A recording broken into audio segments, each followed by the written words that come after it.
Assalamualaikum warahmatullahi wabarakatuh. Kami dari kelompok 9 ingin mewawancarai makaroni ngene mercubuana. Perkenalkan, nama saya Irfan Aziz. Nama saya Andri Saputra. Saya Raffiano Rafando Arahab. Dan saya Imran Roti Beliman. Dengan founder langsung, Bapak. Bapak Yulis Setiawan.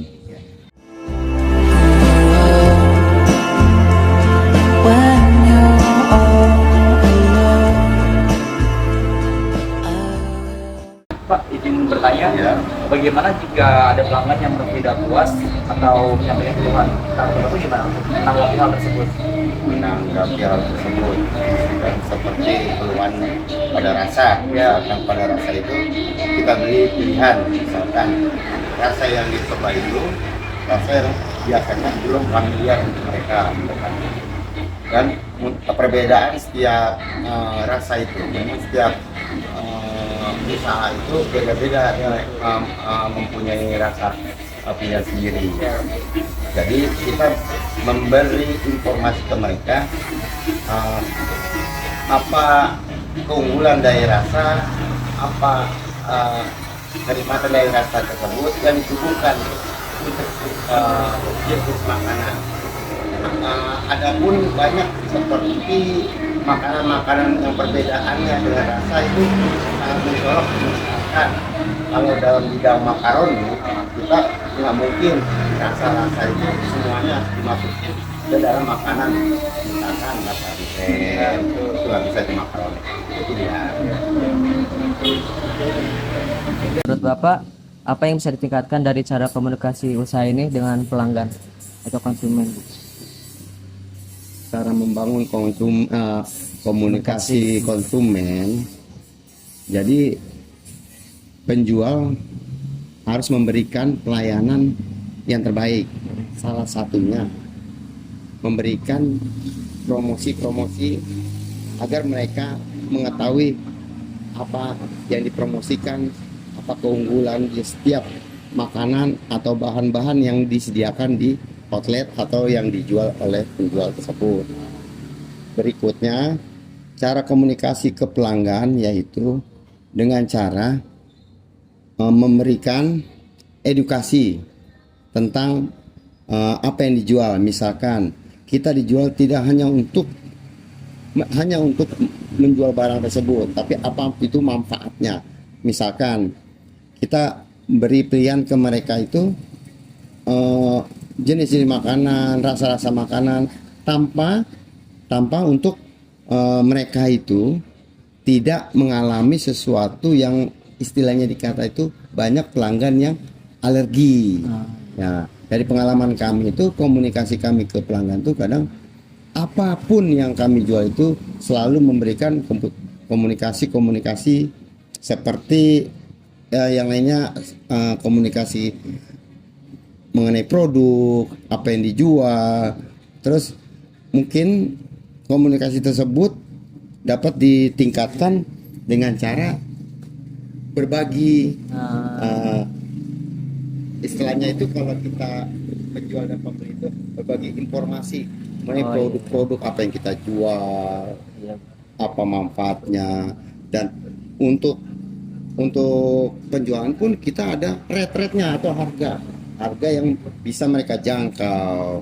Dan yang lain-lainnya pula, misalkan kita mempunyai beberapa tempat atau outlet yang mereka jangkau dari tempat mereka masing-masing, atau kita memberikan semacam diskon informasi ke mereka ke e-commerce kita, misalkan penjualan online ataupun offline. Mungkin itu. Baik, makasih ya Pak. Ya.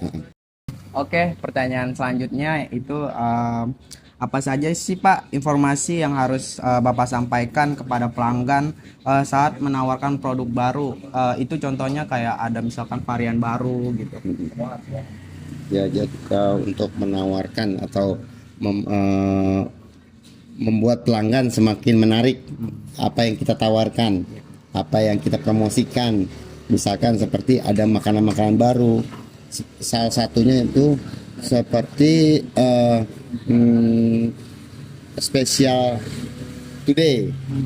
Menu spesial today itu selalu kita kita tampilkan media seperti mading dan berbagai alat-alat komunikasi yang kita salurkan seperti yang di dalam Facebook, media-media lainnya, seperti misalkan kita mempunyai varian-varian yang tidak punya, misalkan basreng kita ini salah satunya yang tidak ada di outlet lain misalkan, ataupun jamur memang umum tapi jarang sekali setiap pelanggan tuh menemukan jamur.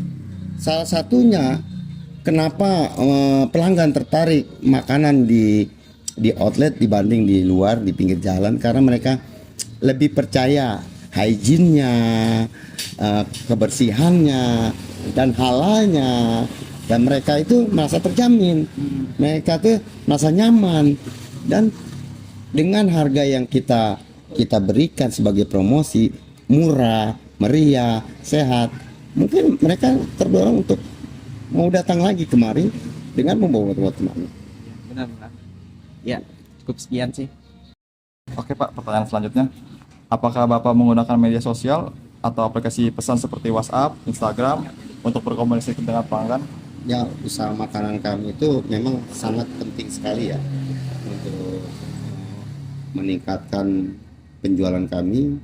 Dibutuhkan memang promosi-promosi ya, seperti ya salah satunya melalui online, e-commerce, misalkan dari Bukalapak, kayak seperti mungkin kalau misalkan bisa disebut bisa seperti Lazada atau di GoFood, iya. GrabFood atau segala macam, memang diharuskan. Apalagi di zaman sekarang ini memang diperlukan sekali ya. Selain offline, selain kita jual di outlet, itu sangat membantu. Cukup Pak. Cukup. Baik, pertanyaan selanjutnya, apakah Bapak merasa komunikasi dengan atasan, baik itu manajer atau pemilik, berjalan terbuka dan efektif? Ya, untuk komunikasi dengan atasan atau pemilik itu sangat penting, dikarenakan dalam organisasi usaha apapun diawali dengan komunikasi. Usaha yang lancar itu komunikasinya harus lancar pula. Dari segi apa saja yang termasuk komunikasi, yaitu komunikasi penjualan, komunikasi promosi, komunikasi sesama karyawan dan atasan itu harus harmonis. Saya kira begitu. Baik, itu saja pertanyaan dari saya.